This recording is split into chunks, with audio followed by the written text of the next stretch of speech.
നമുക്ക് ഇന്ന് നോക്കാൻ പോണത് നമുക്ക് ഈ പുള്ളപ്പ് എങ്ങനെ എടുക്കാന്നാണ്. നമ്മളെ മിക്ക ക്ലയൻസിന് നമുക്ക് അറിയാത്തൊരു സംഭവമാണ് ഈ പുള്ളപ്പ് എങ്ങനെ ചെയ്യാമെന്നും ഇതിലൊക്കെ ഇതിന്റെ മസിൽസ് എങ്ങനെയാ എൻഗേജ്മെന്റും കാര്യങ്ങളൊക്കെ വരണേന്നും അറിയാത്തൊരു സംഭവമാണ്. അത് നമുക്ക് നോക്കാം.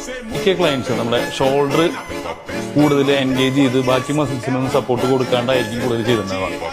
അത് എങ്ങനെയാന്ന് വെച്ച് കഴിഞ്ഞാൽ ഇങ്ങനെ ഇത് ഈ ഒരു മൂവ്മെന്റിൽ നമുക്കധികം ഫുള്ള് പോവില്ല.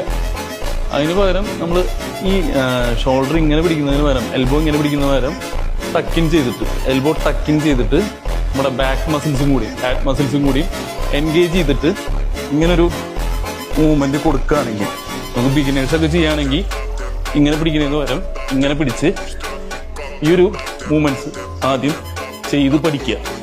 അതിന് ശേഷം മാത്രം പൊങ്ങാൻ ശ്രമിക്കുക.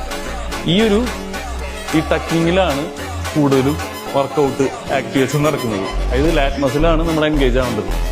നമ്മുടെ മിക്ക ക്ലയൻസും വിചാരിക്കുന്നത് നമ്മുടെ ബോഡി വെയിറ്റ് കാരണമാണ് നമുക്ക് ഈ പുള്ളപ്സും ചിന്നപ്സും ചെയ്യാൻ പറ്റാത്തതെന്നാണ്.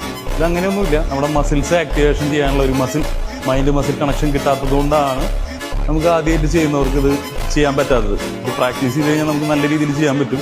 തന്നെ നമുക്ക് ബോണുകൾക്കൊന്നും ഇഞ്ചുറി വരാത്ത രീതിയിൽ ചെയ്യാൻ പറ്റുകയാണെങ്കിൽ ഏറ്റവും നല്ലതായിരിക്കും. അപ്പോൾ അതും കൂടി ഒന്ന് ഫോക്കസ് ചെയ്ത് ചെയ്യുകയാണെങ്കിൽ സിമ്പിളായിട്ട് ചെയ്യാൻ പറ്റുന്ന ഒരു വർക്കൗട്ടാണ് ഈ പുള്ളപ്പ്, പുഷപ്സ് അങ്ങനത്തെ കാര്യങ്ങളൊക്കെ. അപ്പോൾ അതിൻ്റെ ഒരു ചെറിയ നാക്കുകളുണ്ട്. അതൊക്കെ ഒന്ന് പഠിക്കുകയാണെങ്കിൽ നല്ലതായിരിക്കും.